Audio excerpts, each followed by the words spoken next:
One thing I love to do is go check out houses on cold, rainy days. Three reasons why. Number one, less competition. People, especially in the Northeast here in Boston, it gets really cold. We start hitting 20 degrees, 15 degrees. A lot of investors are still in their house. A lot of investors don't want to come out.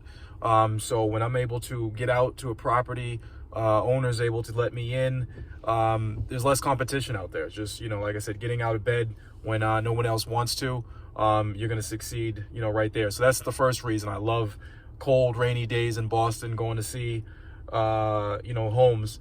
Reason number two is because, especially in the rain, exposes a lot of the home's weaknesses. You're going to see whether the roof is leaking, whether there's water coming into the basement. Important to check these things out, and you can't do it on a sunny, dry day. So if there's water in the basement, seller can't lie about it. I'm going to see it on a rainy day. If there's moisture coming in through the foundation, I'm going to see that. If the roof is leaking, or has some issues, if the windows are there, I'm going to see that, leaking water as well. I'm going to see that, as I tour the property. And number three, especially when it's cold, here in the Northeast, obviously heating, big thing. We have really cold winters, a lot of snow. You go in to tour these properties, are you going to immediately walk into a unit and tell whether the heating systems are working?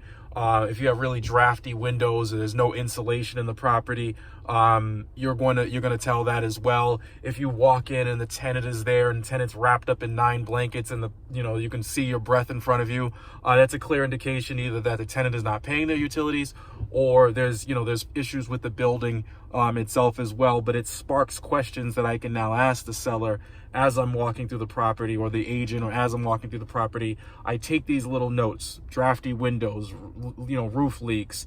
Windy days are great as well, because you can see, or shingles down, or things blowing around. So if you're a new investor, if you're an experienced investor, don't do what most people do. Don't stay in the house on cold, rainy, snowy days. Get yourself out there, because there's a lot of opportunity to be had, especially when no one else is making moves.